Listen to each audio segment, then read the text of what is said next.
Have you ever eaten cheese? Probably, but have you ever wondered about how that cheese is made and how it got to you while you're eating it? Probably not, but that's okay, because I'm here to tell you a little bit about that anyway. Because today, I'm going to be taking you on a little tour through the National Historic Cheesemaking Center in Monroe, Wisconsin. Now, I am currently in Wisconsin, also known as America's Dairyland, and I have been researching this lovely little museum and learning more and more about cheese every day, and I find it very interesting. So, I will be telling you about 3 of the exhibits this museum has to offer. First, the Obersteg Farmstead Cheese Factory. Then, I'll teach you a little bit about how cheese is graded. Then, we'll visit the old-fashioned cheese-making diorama. Alright, so let's get started with the Obersteg Farmstead Cheese Factory. According to the National Historic Cheesemaking Center website, this factory is over 100 years old. That is very old.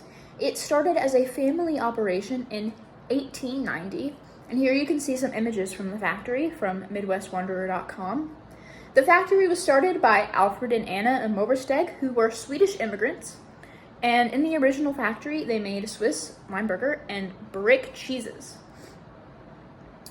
The factory actually stopped producing cheese in 1917, and it sat vacant for over 90 years. Oh my goodness.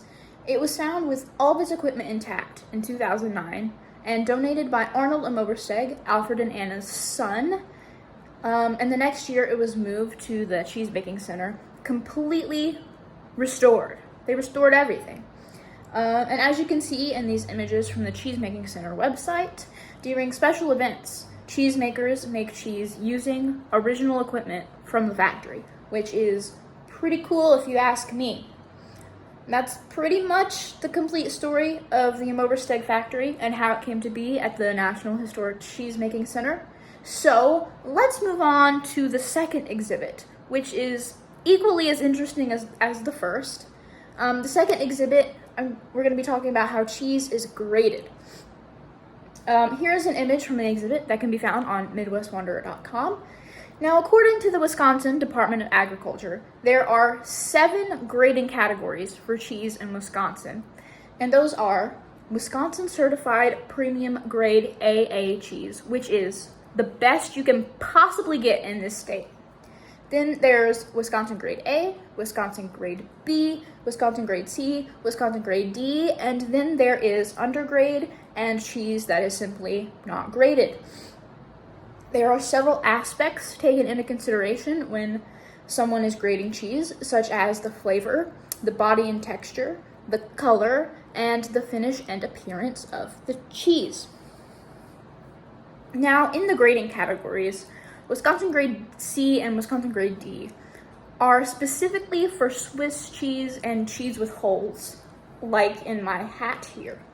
That is because Swiss cheese is graded a little bit differently than the other cheeses, because there's an extra aspect taken into consideration, which is the size of the holes, or eyes. Now, typically, the larger the eyes, the better the cheese. As you can tell by what I've just described, grading cheese is a process that definitely requires keen senses. And just like when cheese is graded, the process of making cheese requires a lot of skill, especially before we had all of modern technologies of today. And that brings us to our third and final exhibit, the old-fashioned cheese-making diorama. Here, there are several pieces of old cheese-making equipment.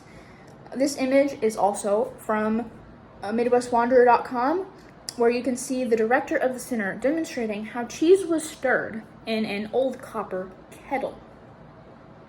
Another piece of equipment that was used in the olden days of making cheese was a Gregory cooler. Before refrigeration was readily available, these coolers were used to cool milk before it could be quickly transported to nearby cheese factories.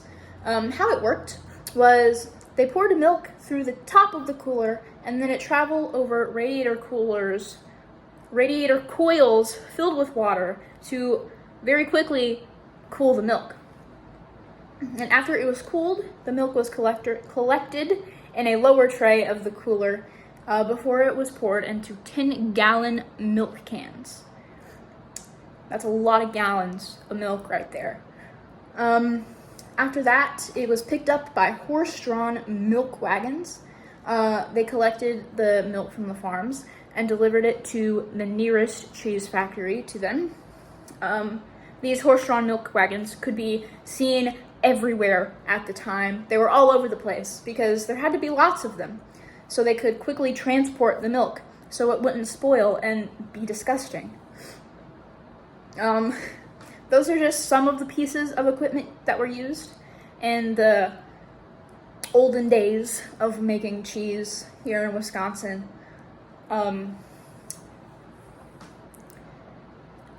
I just took you through the National Historic Cheesemaking Center, where we learned about 3 of their lovely exhibits. We visited the Mobersteg Farmstead Cheese Factory. We learned a little bit about how cheese is graded here in Wisconsin, and we took a look at some of the old equipment of the old-fashioned cheesemaking diorama. I hope you enjoyed going through this museum tour with me, and I really hope I gave you something to think about the next time you have cheese.